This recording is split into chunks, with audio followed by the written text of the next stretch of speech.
fight fans, and welcome to another great episode of Headkicks and Haymakers. I'm your boy Bodkins, and of course, with me as always, Mr. Bobby Blunts. Bobby, off weekend here for pretty much the MMA world. I know PFL had like 5 Europe shows. If you're into that type of thing, you're into that type of thing, but not like they're big names, no big news, no, those types of things. Speaking of news though, Bobby, I'm sitting there Saturday, whatever day, might have been Friday, might have been Thursday. I don't remember. I was kind of scrolling on Twitter and I see President Donald Trump. And he's saying, this next year is 250 years. I didn't even realize that. America's been around, for the, since the United States. And next year, we'll have UFC White House, a fight. He said a fight. I don't know if we're going to get multiple fights, a fight, as in one, on the White House lawn. And the UFC kind of confirmed, hey, yeah, we are going to do it. A show, something of sort, at the U.S. At the White House lawn, and maybe I don't know how the hell they're going to do that. Is it my biggest fear? So, let me get to. Then after that, you got John Jones saying he's back in the testing pool. He wants to fight at the White House. Here comes Conor McGregor waving his flag to fight at the White House. John Jones, a week later after he, relinquished his title, he's like, oh, yeah, I'm back, baby. Back, and I'm ready to fight. He wants to fight everybody. Anthony Smith wants to fight at the White House.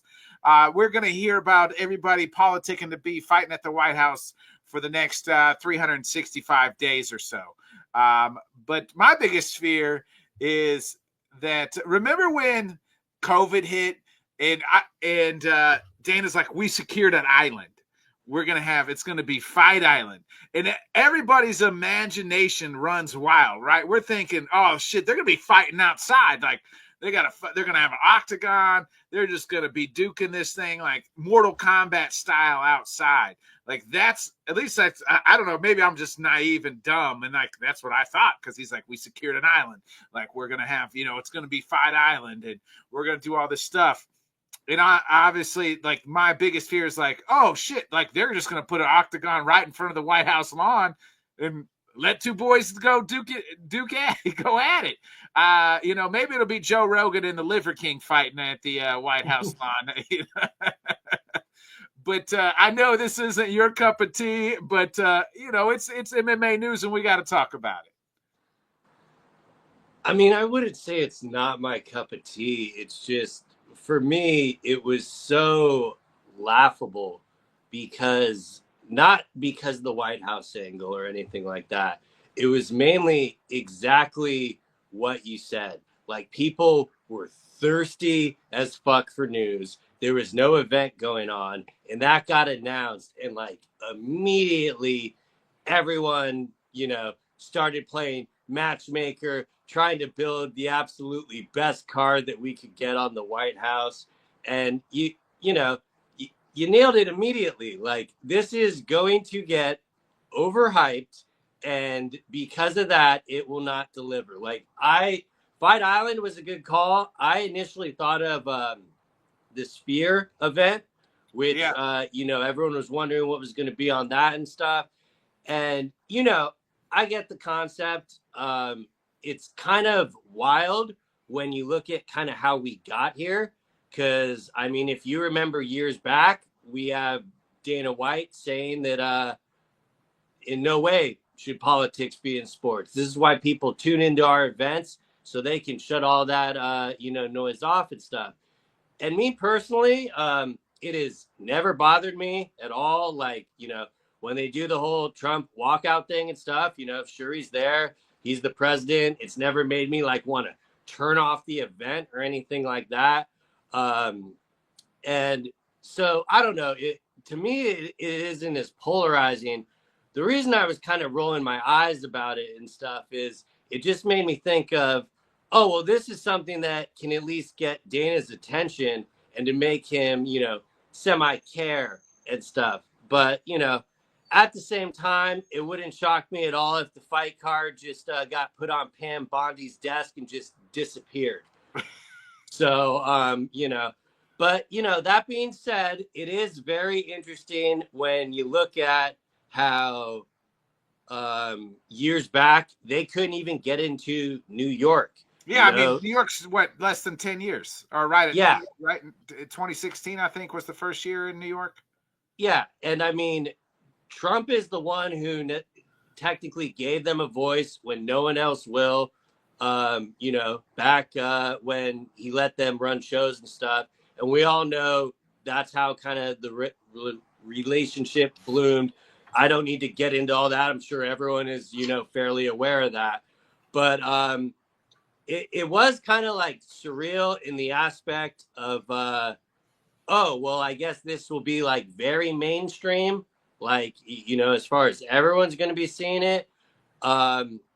It is kind of an interesting gamble, though, because the UFC is kind of like so untouchable and stuff that they don't really worry about the next event and they just go on to it. Like, who's to say this might not, alienate a part of the fan base to completely check out or to watch the product in the future. I can assure you that won't be me. I could give a shit either way. I just want to watch people bleed. So, I'm sure it will deliver in that aspect, but it is kind of like surreal when you think about like from the late 90s to now, like where it is with it. So like that part is kind of intriguing to me. I do think it is intriguing on the Netflix side. Like, they had a hot dog contest in a, literally a basement. So I'm sure they would love to jump at the first live event and probably only live event at the White House. But at the same time, we might be getting far ahead of ourselves, just like MMA Twitter, trying to like knock down the P's and Q's and stuff. But yeah, it kind of is where it is. It didn't shock me at all when like Dana replied saying that he's interested in doing it.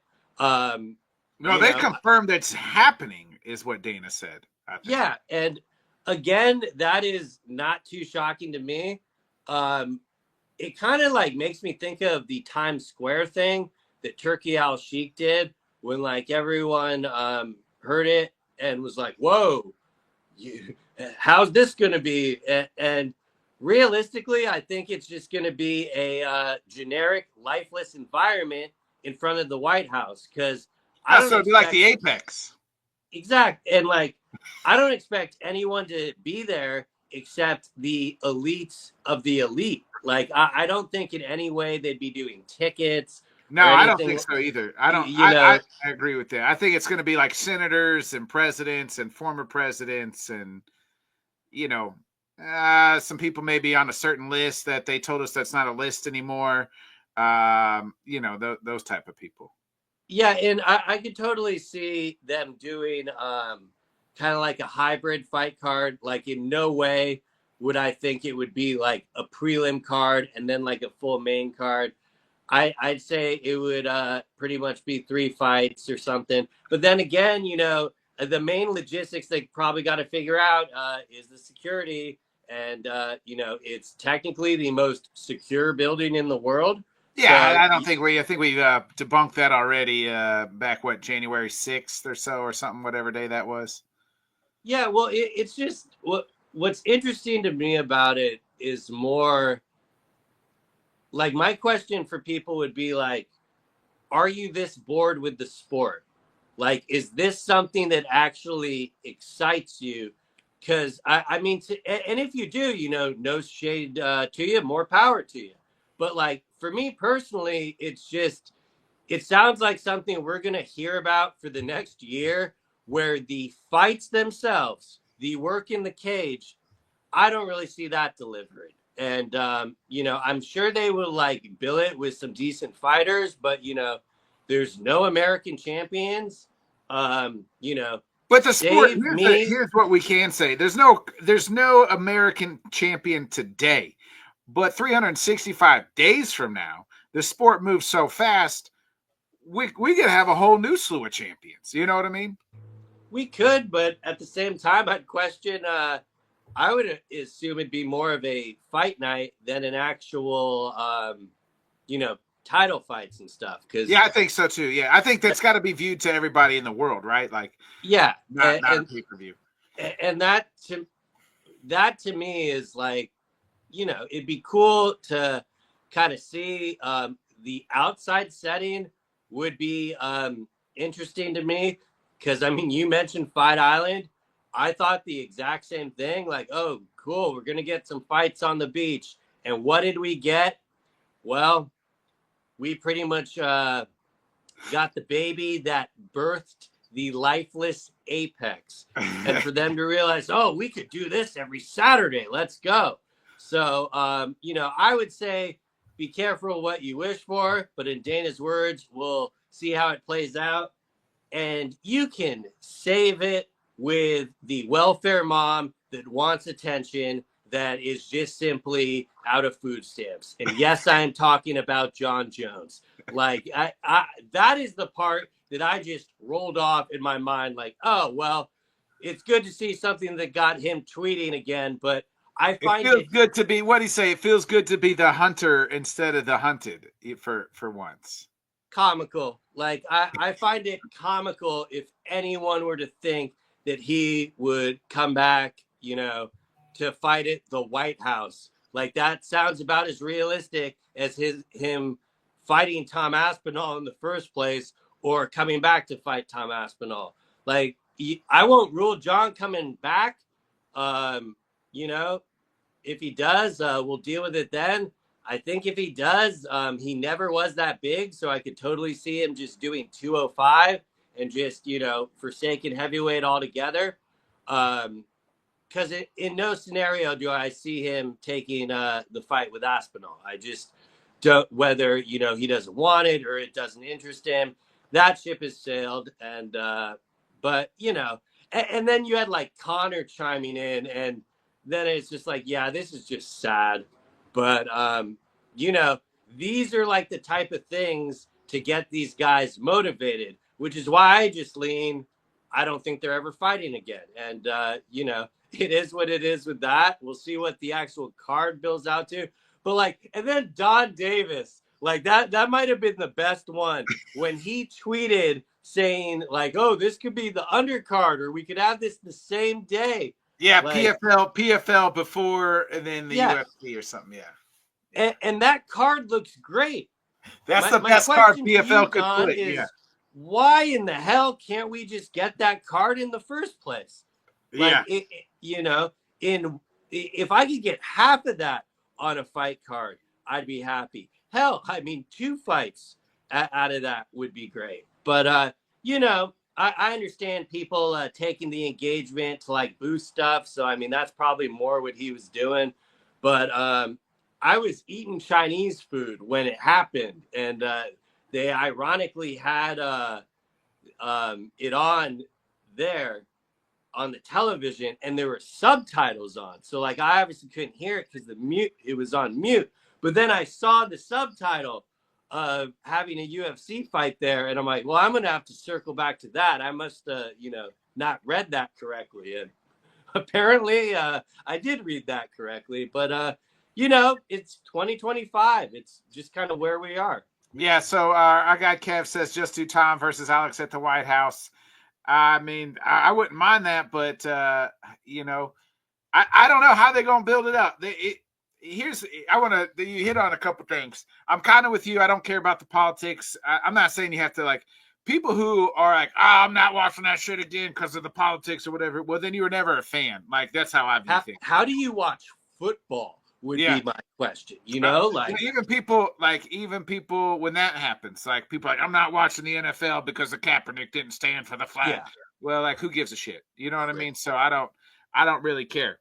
Like, I don't watch it. I don't give a shit what they do, really. I just want to watch the sports. Like, that's the only thing I care about. So I'm with you on that. And I don't care if they run Trump out there 1,000 times. I don't care. It's not I just get to the fights. Let's move forward. And I don't really care. It doesn't affect me one way or the other. Like, that's just how I view it. So I'm with you on that. I was having this crazy idea, and then I thought it might be a bad idea while you were talking. So I thought maybe they do like maybe you do it like a international, like international fight week. You do it on a card, and like you do like the first 3 fights at the White House, like prelims, but it's like a major fights, like you know what I mean. Maybe not title fights, but like major names, and then you end at the White House, and then you kick it to T-Mobile, and you fill out the rest of the card at like T-Mobile. You know what I mean? Same night, but like two different events. You see what I'm saying? WrestleMania did this. I think WrestleMania 2 did this when they had like WrestleMania in Chicago and another place and a couple other places. Like, and it was like they tried to satellite it all to different places. I don't know if that would work. But that could be a possibility. I don't think you're going to have 10 fights at the White House. I think you do like 2 or 3. I mean, I like the idea in theory, but I think the biggest problem would just probably be Trump. He'd be like, we don't want prelims. We want the main card. Like, I only want the best, beautiful fights. And so he's definitely going to want like the top billing, which they could maybe do it the opposite, like have the prelims like in the Apex or something like that, which that'd kind of be rough. But the one thing I was thinking about, especially because it's so close to International Fight Week, either way, is that crew is going to get worked to death. Because like normally, like we had this last week off, that's normally completely for the staff because they're just literally working 365 every other week. So yeah, I'm sure they could make it work. My question would be, would they do it out of necessity, or what would the White House site fee be for the UFC? Yeah. I think they the site fee was to let Hamzat into America. Yeah, and I mean, legitimately, I think Dana would do it in his mind for the love of the game. He'd but at the same time, you are talking about kind of different costs. And I mean, if you look at everything they did just to prepare for the Spear. Now, granted, that's because of how expensive it was, like run the show there.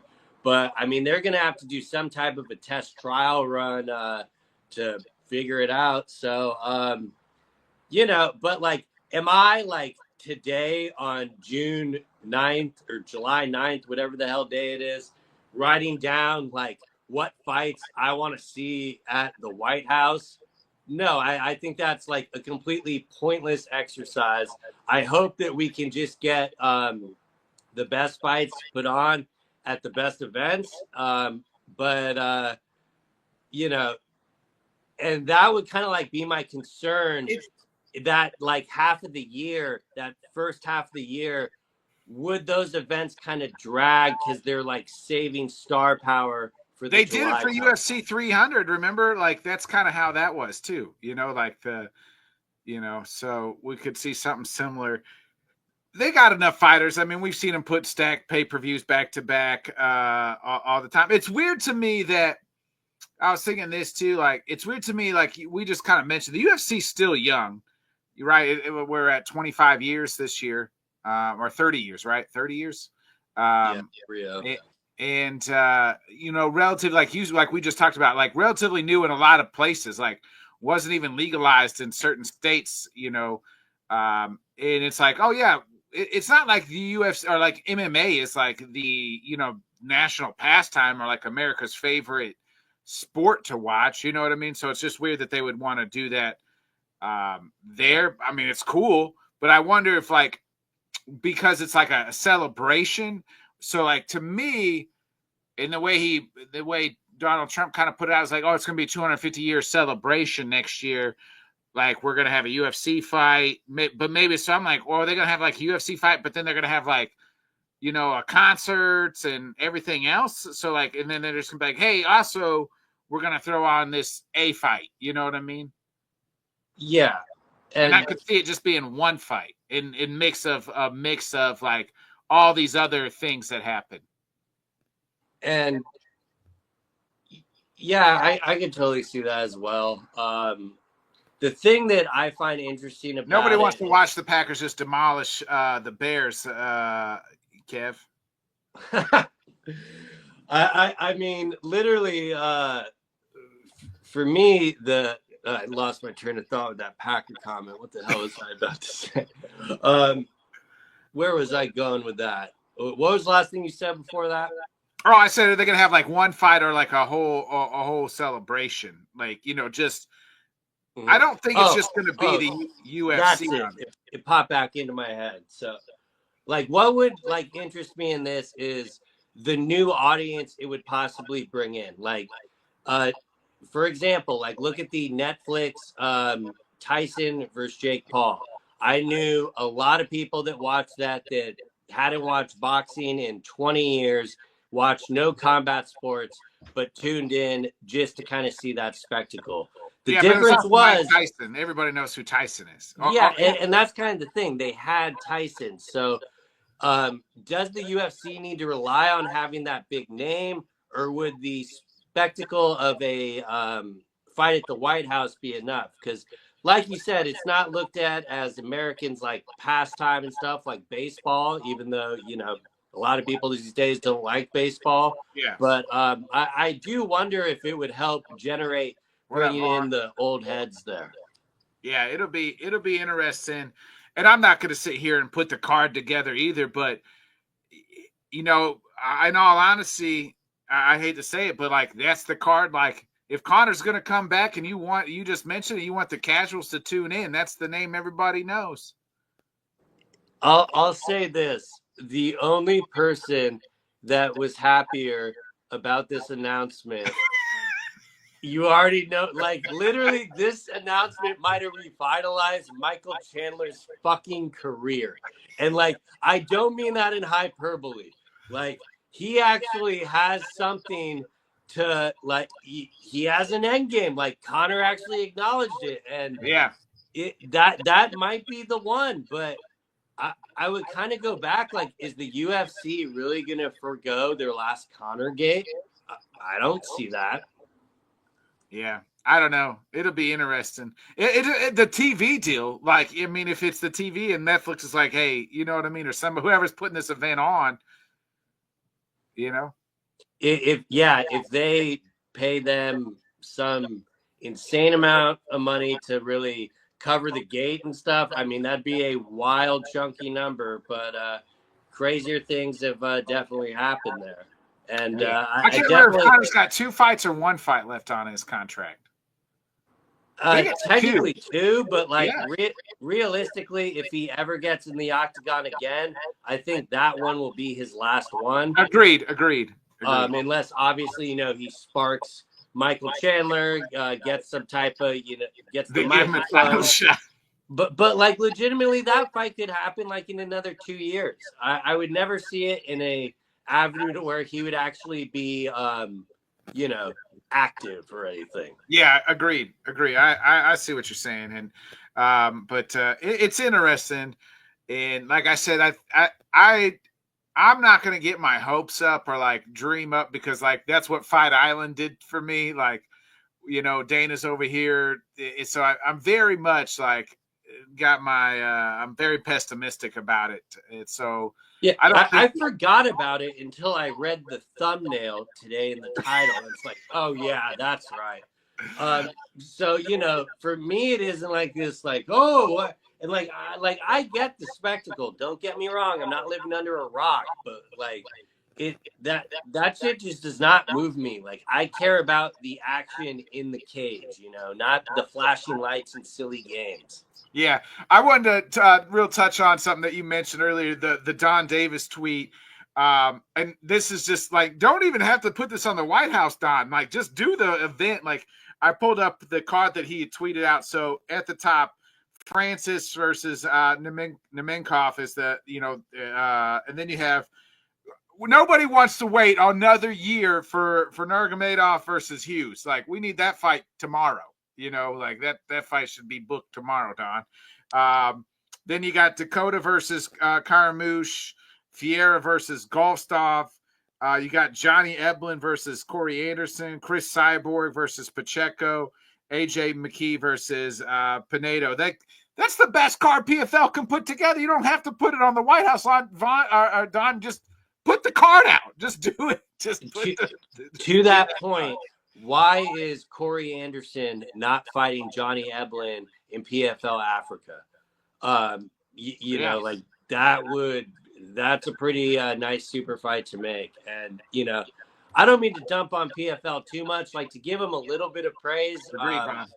The events that they had this weekend was some pretty entertaining MMA, a lot of finishes and knockouts.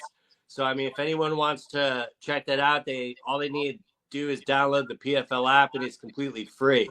So, they're taking some baby steps in making the product more watchable.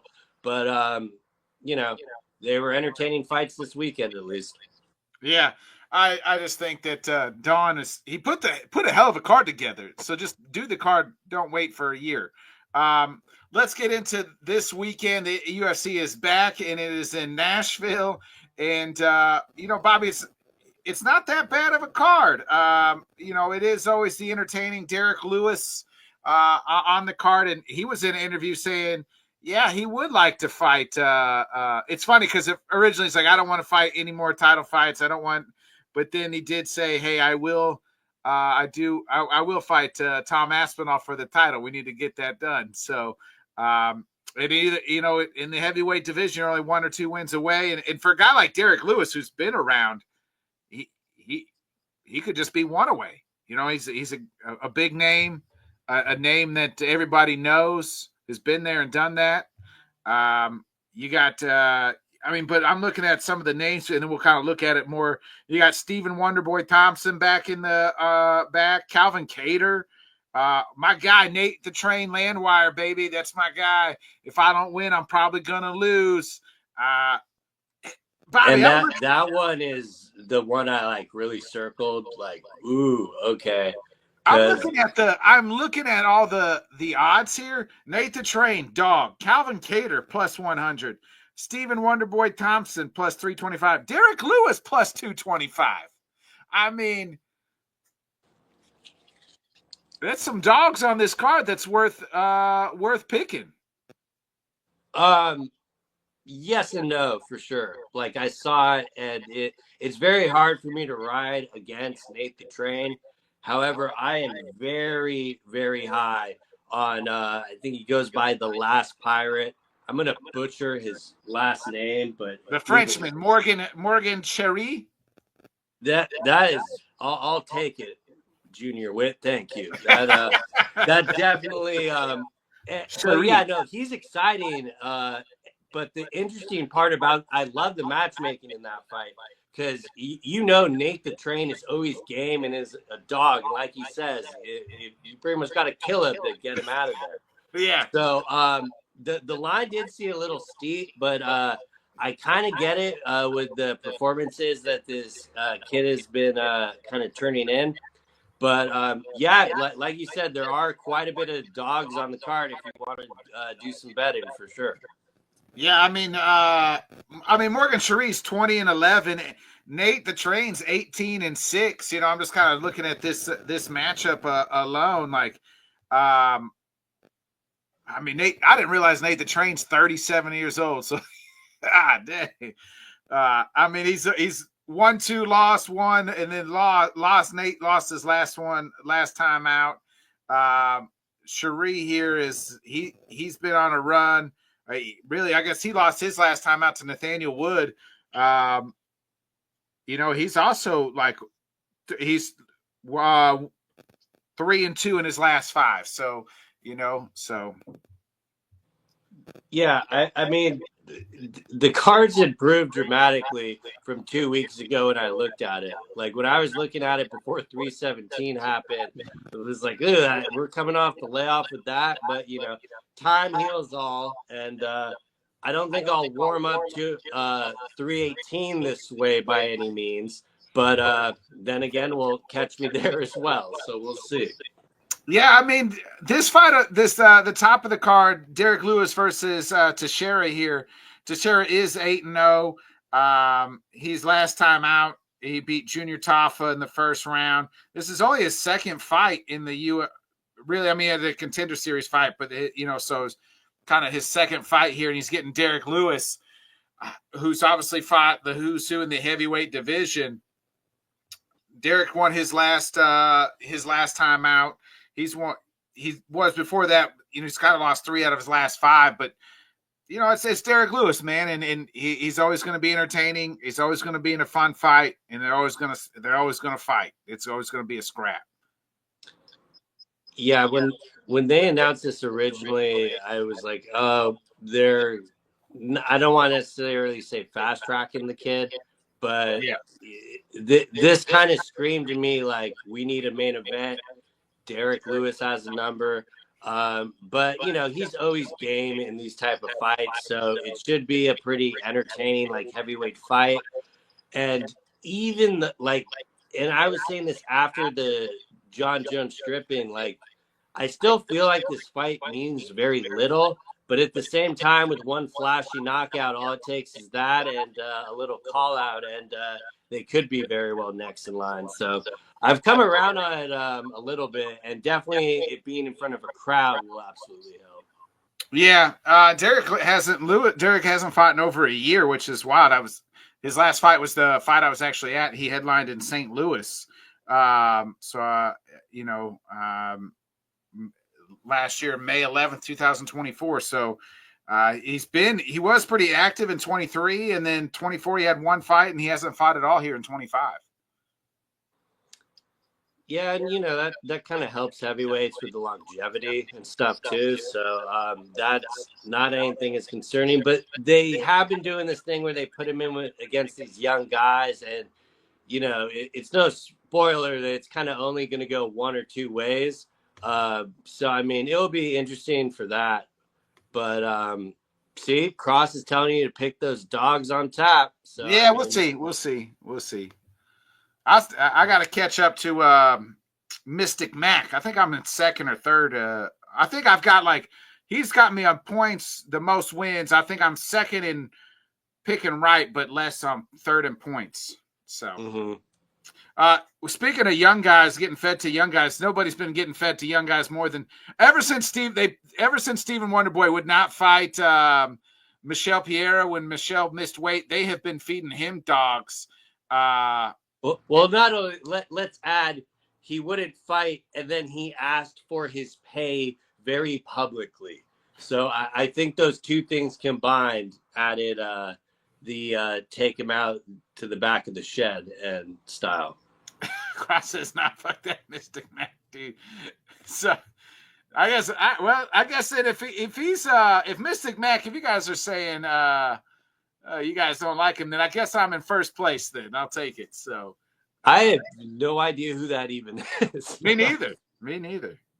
But yeah, I mean, Wonder Boy, he's on a skid here too, and he's been fed. He's on a 2-fight losing streak, and really he's lost 4 out of his last 5, and he's lost. I mean, and he's been fed Bilal, Kevin Holland, Shavkat, Joaquin Buckley. So and then they're giving him a guy, this Bonfrin, who is 17-1. He's coming off a win off of Chaos Williams last time out. So they're trying to fast track this guy. So they're just oh, you're young and up and comer? Here, beat up on old Wonder Boy. 42-year-old Wonder Boy. Yeah, it's always interesting when they do this though, because he is so great at point fighting and stuff. But yeah, I mean, you saw it in the Buckley fight.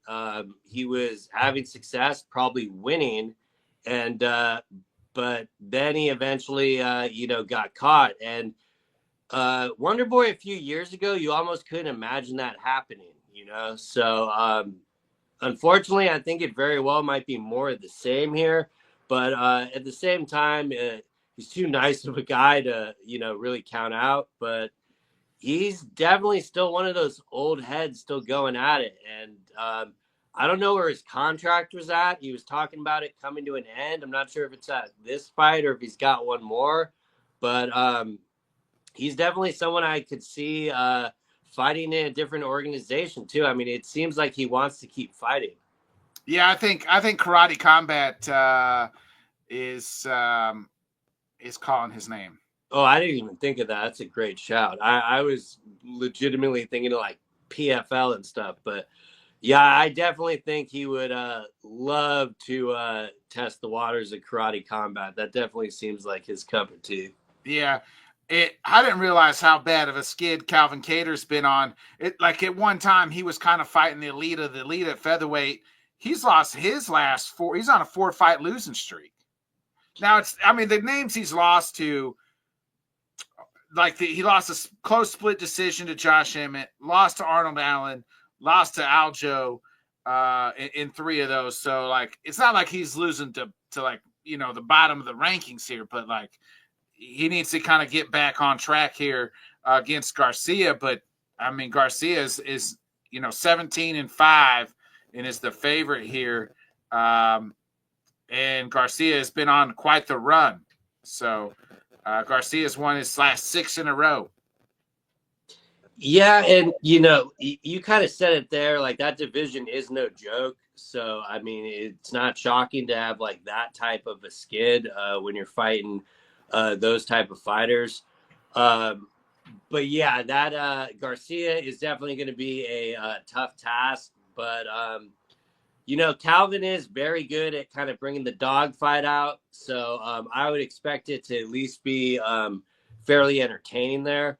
But yeah, I don't know. It would be a great story for him to come back and win for sure. Like after being on the four fight skid and kind of getting some matchmaking, like they're feeding him to the wolves and letting people remind. Was his last fight against Emmett, or it was against like Lerone Murphy, or who did he fight last? His last fight was against Zala. Oh yeah. Oh, and that was the rough one too, because I remember a lot of people were heavy on picking Cater, and that dude just fought on the outside the entire time and made I don't want to say easy work, but he did not lose a single round, and it went to decision, and then people want him to be more active and take risks and get knocked out and stuff. And I mean, the guy did his job. Actually, that's someone I'd love to see, like Lerone Murphy or someone fight. I think stylistically that, it might look like a bit of a point battle, but, as long as you put it in the apex, it'll probably help close the distance a little bit. Yeah, real quick, just kind of close it out.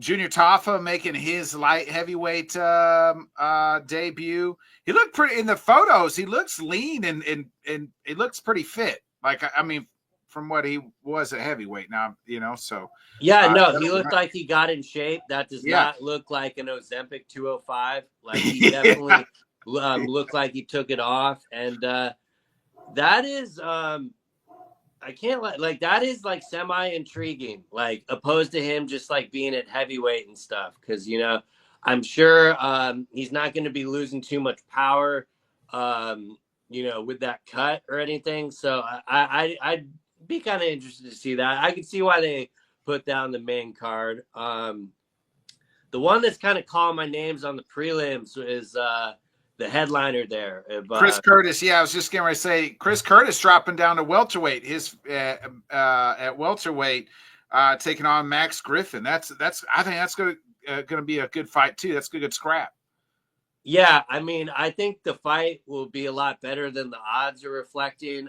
I know. Yeah, heavy favorite for the Action Man. Yeah, and I kind of get it too, because like seeing him drop down. He's kind of always seemed to be. He always seemed a small 185er. He always like him and Joaquin Buckley to me are the same. Like very like you're too small to be fighting at 185. Yeah, but at the same time, he was always kind of, maybe it's why he looked so small. He was always kind of in shape Yeah. and stuff. So him dropping to 170, I don't think that's going to kill him too much. I think he'll be able to handle the cut pretty decent. I don't know if he's ever fought at 170. Off the top of my head, it's always been 185. What's he Uh, saying? he says Curtis at welterweight is weird. He did lose there in the PFL after all. So I don't know if he. Let me check his. I don't know if he on here if it'll show if he fought at welterweight. So, but yeah, Yeah, every fight I can think of was always at 185. So, yeah, because I remember him and Strickland have always been in the same division. So, yeah. hey, Don Davis, shout out. Shout out. Yeah, let's real quick. That kind of wraps up the Nashville fight. Oh wait, let me. Well, let's pick the main event at least, Bobby. Who are you riding with?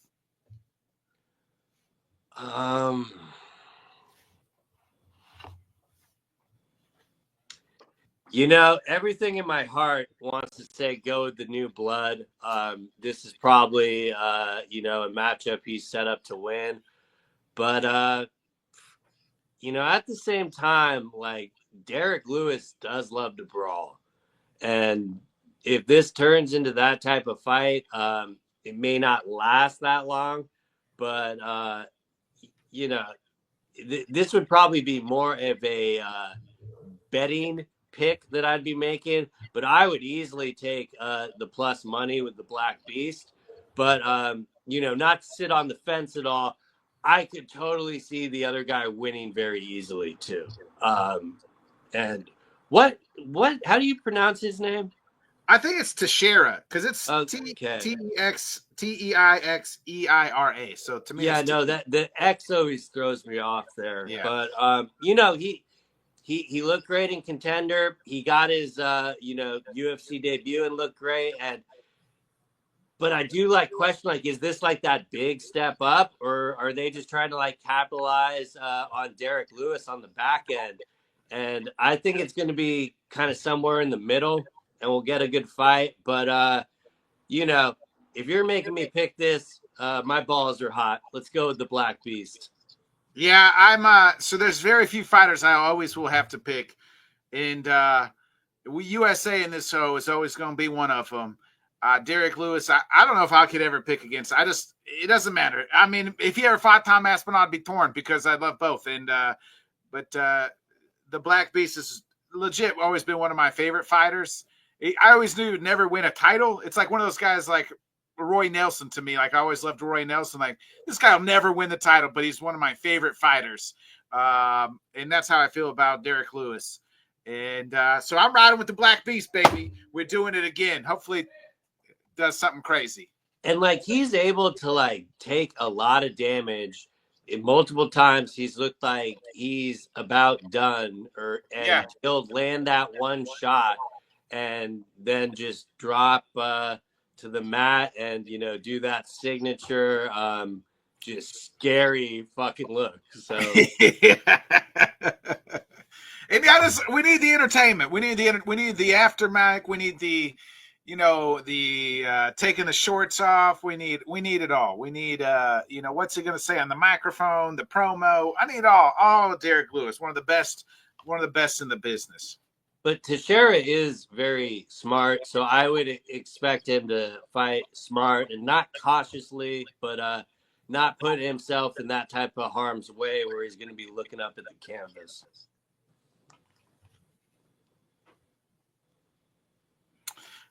Yeah, I think so too. Let's move into, before we get to Saturday, we got to get into Friday live on Netflix. It is Katie Taylor versus Amanda Serrano 3. This, I thought I had the second fight, my fight of the year. I believe at the awards, or maybe it was just my shout out. I can't remember, but here it is. All women's card. I think they said 20 titles are on the line or something like that. It's like a record for most cards. most titles on the card. But obviously the key is Katie Taylor versus Amanda Serrano going to war for a third time here. I got to do this for wit. And now it's time to talk some boxing. Yeah, I mean, you know me. I was a fan of both fights there. The last fight really saved my viewing experience from wasting my night of watching that atrocious main event. And we kind of know the fight we're getting, so I don't really think there's too much to break down there. What I'm more like curious about is how will this transfer? Because the ladies were very fortunate to be on that co-main event. Like that was very smart kind of move there to put them on there, and it gave them the shine. It was like one of the few real fights that was actually on that card, and it was the best fight of that card. Yeah, and like from there, Netflix supposedly like immediately came in and wanted to sign this fight immediately and have the rights to it. I've heard a few different things. I heard the main reason Netflix took this fight was to get their foot in the door on another Jake Paul fight. So, I could kind of believe either or there. I'm not really trying to sell them short at all. I do think they believe to be headlining this event. I think it's cool that they're doing that. But I do wonder, like, how it's going to transfer to actual numbers. Because, we're, like, engulfed in this shit. So we see it all the time. But I've seen very little of like promotion and stuff. Is the casual person just going to tune in on Friday to watch it? Yeah, and they might get some people of like the Netflix and chill audience, but how many people that watched that Mike Tyson fight and probably loved watching that co-main event are going to be coming back for this one like they have it circled? I don't know if that's going to be like record-breaking numbers. I know the ticket sales have, I've seen some tickets going for like $60 online and stuff. I mean, granted, it's MSG, but that price point sounds a little crazy to me for a fight that it has this much anticipation and stuff. Maybe I'm just a little bit like too close to it, and I'm like overthinking it, and the thing will be a success. But I am kind of curious to see how that transfers without the big kind of casual interest, because like that is completely gone, not having like Paul or Tyson on it. And I mean, yeah, but I think it being on Netflix for the sickos. Yeah, I think it being on. So I think it being on Netflix will help because like people will see that, and if you watch the Paul fight, which millions of people did, they'll be like, "Oh shit, they fought. They're getting ready to fight again." So, or they did fight again, and they can tune it. They can watch it anytime. Do I think the live number will be a lot? Probably not. But I think it'll be a decent number. At least I hope it is. I did get a chance the other day. I watched the Katie Taylor documentary that's on Netflix. It's just called Katie, and it's really good. It's a difference. Shows like the struggles and like how women. There weren't even like women like boxing really, and how she kind of helped, like especially in Ireland, like she had to dress as a boy and just all these things, and then like they almost didn't have it in the Olympics, and then they saw how good she was, and then they put it into the Olympics, and just all the ups and downs that she kind of went through. It's a phenomenal, it's a pretty good documentary. I think like the second, it'll be interesting because I thought Amanda had kind of won the second time. So I was surprised, I guess, and Katie doesn't have too many fights left. Like how many times, this is probably it. Like she only has maybe 1-2 fights left in her career. And so it's a shame that, people are catching on later. And I'll add myself to that. Like I'm catching on late in the game to her career. But, the great thing about YouTube and things like that is you can always kind of go back and watch it and see how good people were and see how good they were. But I thought Amanda had won the second fight and we're going to get this trilogy as like the third one to kind of break the tie, right? But you know, it's going to be a good fight. I mean, that second fight, both fights were very entertaining. We're so good. And I think this could be another candidate for that, like just another fight of the year type candidate for that we're going to see Friday night. Yeah, the promotion of it has turned me off a little bit. I don't like how they're trying to paint Katie as a dirty fighter. It just seems like so. That came from the commentary from everybody in the commentary the last time. Don't get me started on Rosie Perez, please. Billy. Yeah. But like, I don't know, like to me, because like everything in the buildup when you're seeing the two of them is, all respect and love and everything. But then, and Nikis is going to promote. So like, that's his whole thing. But I don't know. This is a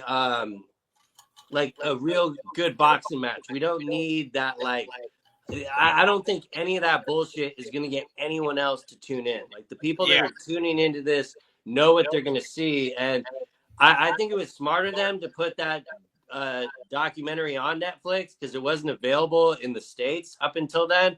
So they've done good jobs with that and like the countdown, but all that is on Netflix. I have seen very little, if any, of anything on cable TV. I've seen maybe one or two like promos and stuff, but I almost wonder if they would have had more success if this was actually on a Saturday compared to, the Friday night there.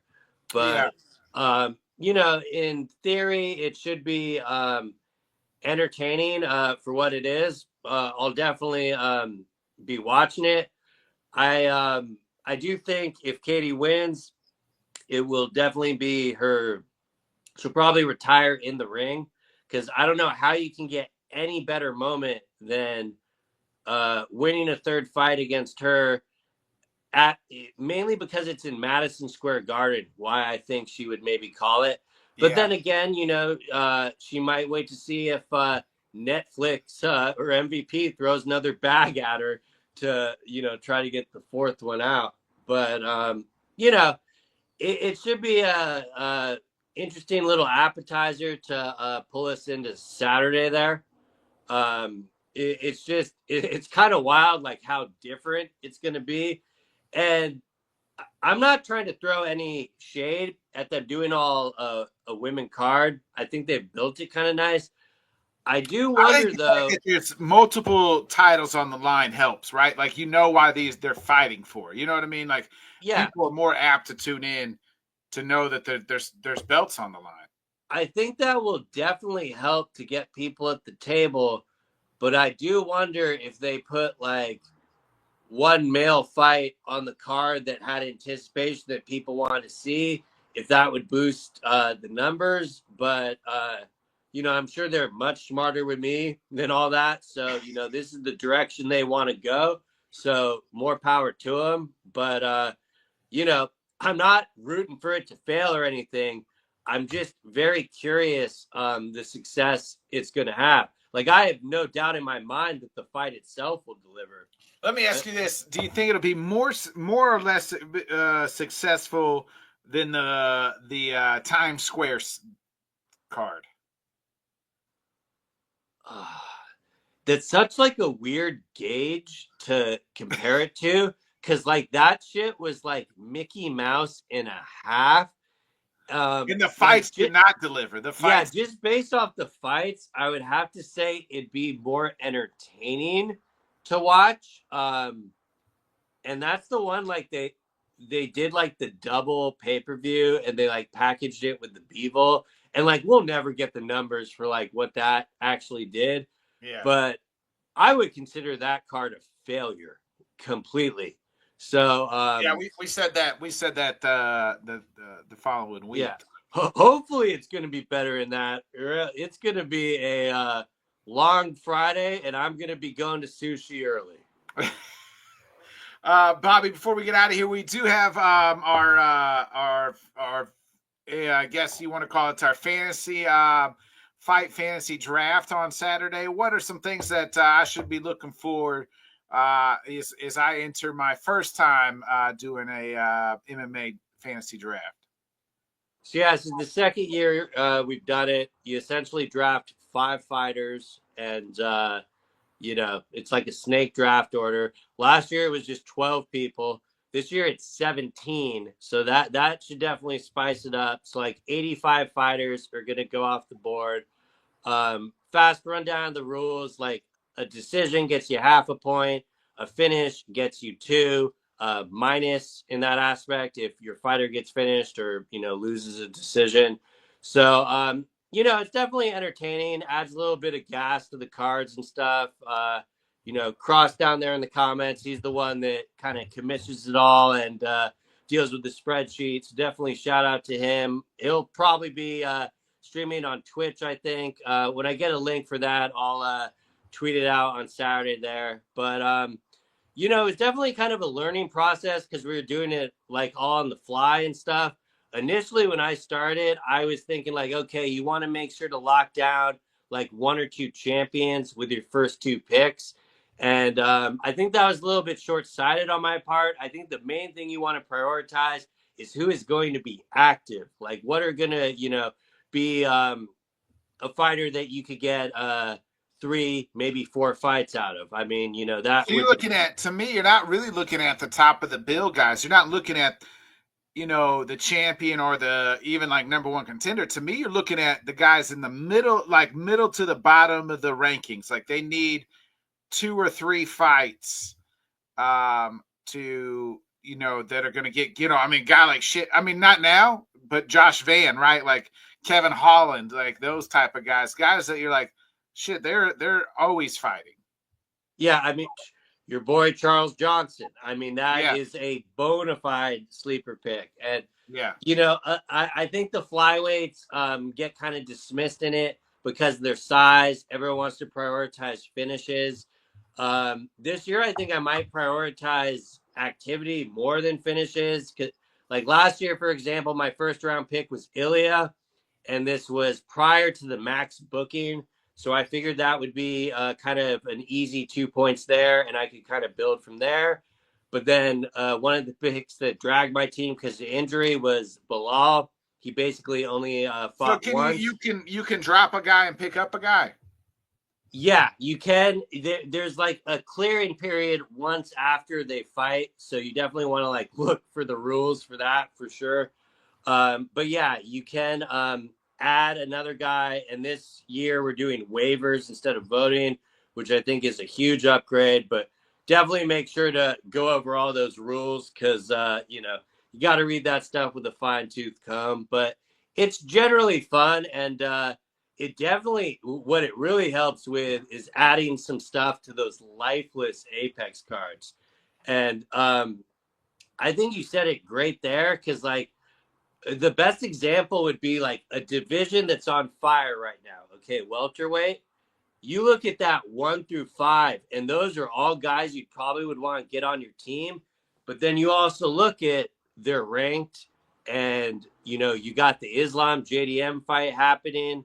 How many guys are going to maybe get 1 fight and then want to hold out for the title? So, though it was a high priority last year, I more or less might fade welterweight entirely if I'm just going off like activity and stuff.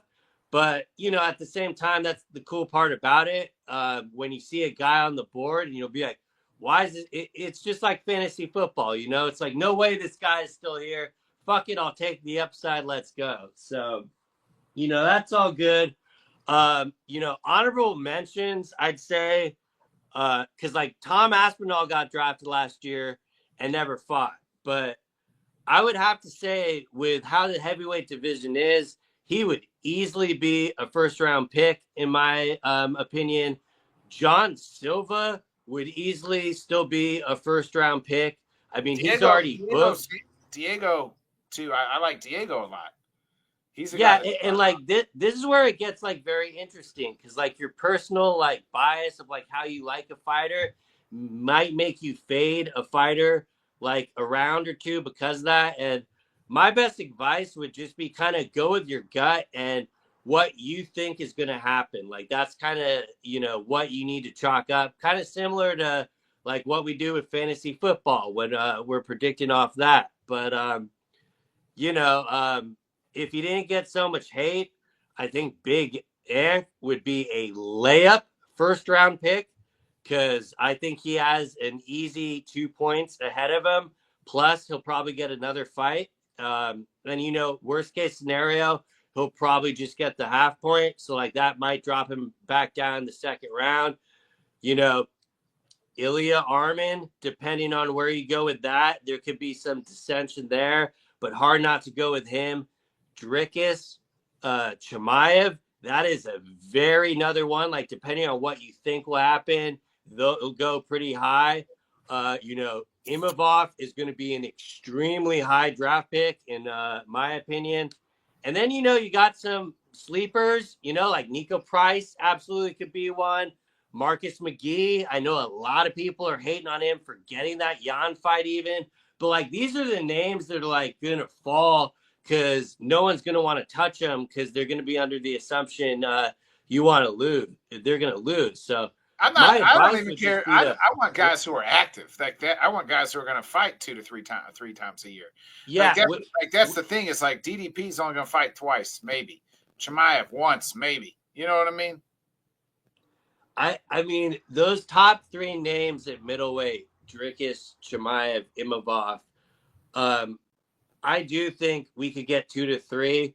Like, Dricus has been a pretty active champion. I do agree, like, Chimaev is the one where you're going pure upside, but you are probably forking in quite a bit of activity. But at the same time, if he wins the title, that will probably help you with that. And let's not sleep on the flyweights. I mean, Pantoja absolutely should be a first-round pick.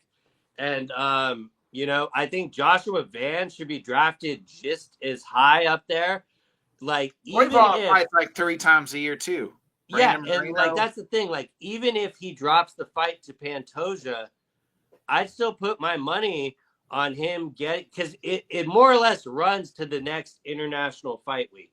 So I could completely, like, that'd be a guy I would completely be fine with sitting in the cool down period until he got booked again, because he'd probably want to get one.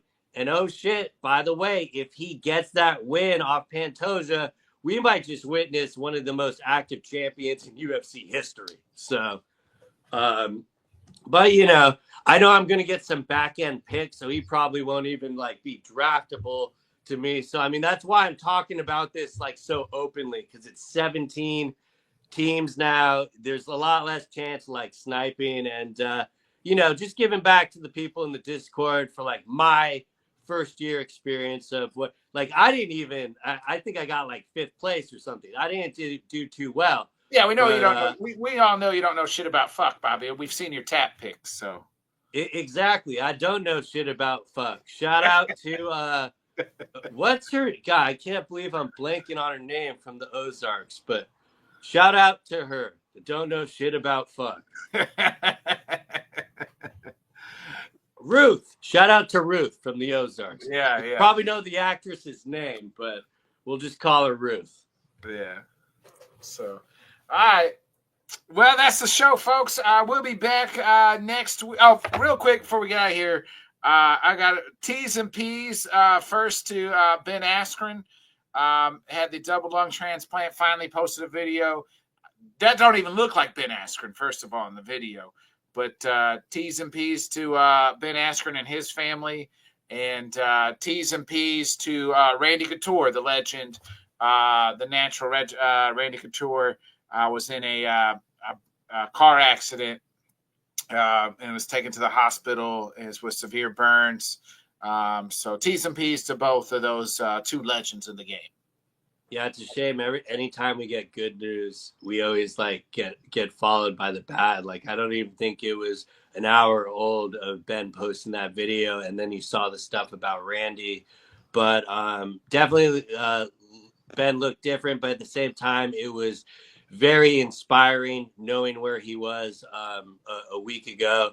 So yeah, definitely, bless his whole family and wishing nothing but the best of him. And yeah, hopefully Couture can definitely come out of it on the other end as well. But, he's also a tough motherfucker. So I'm sure hopefully everything will be good there. Yeah. So thoughts and prayers to both of them and their families. Ben Askren said he died 4 times. So, wow. And, hopefully everything's hopefully he'll pull through, and then we'll see him, soon. Obviously not fighting, but it's good to see he still got his sense of humor, because that actually did happen. I mean, the way he said it, it was like, cool. You still kind of see him in there a bit. And it was really like grim, like a week ago and stuff. So I'm just happy for the family that everything seemed to have worked out.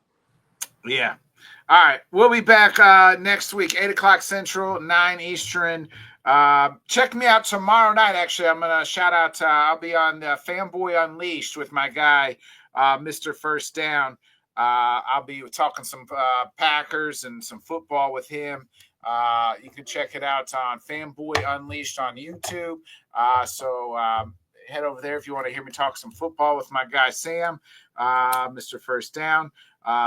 Think that's I'll definitely be piping into that comment section. I'll see you there. I think that's cracking at 8:30 tomorrow night. So, but we'll be back next Wednesday, 8 o'clock, back at our regular time, 8 o'clock Central, 9 Eastern. For all new, we'll talk all the Nashville, UFC Nashville, we'll talk the Taylor Serrano fight, and the pay-per-views next weekend, or is that the weekend after? I don't know. 318 must coming up soon. Probably about 318. Is that next weekend? That's next weekend, yeah? God help us. The Dustin Poirier fight. So retirement. I'm kidding. All jokes aside, that'll be great to see. It's just, we'll get into it next week. Yeah. All right. See y'all then, folks. Be a friend, tell a friend. Like, subscribe, share. See ya. Thanks so much for joining us, and until next time, let's talk sport, friends. Thanks for watching.